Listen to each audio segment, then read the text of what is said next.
Hindi ko alam kung totoo 'tong ano na 'to, ah, statement na 'to ni Gina Alahar, Miss Gina Alahar, na kung magkakaroon ng kilusang na lahat tayo ay 'wag magbayad ng buwis, sasama daw siya.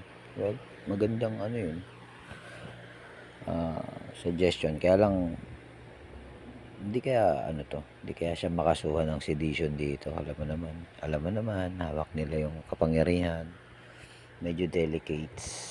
Pero kung talagang magkakaroon ng ganito,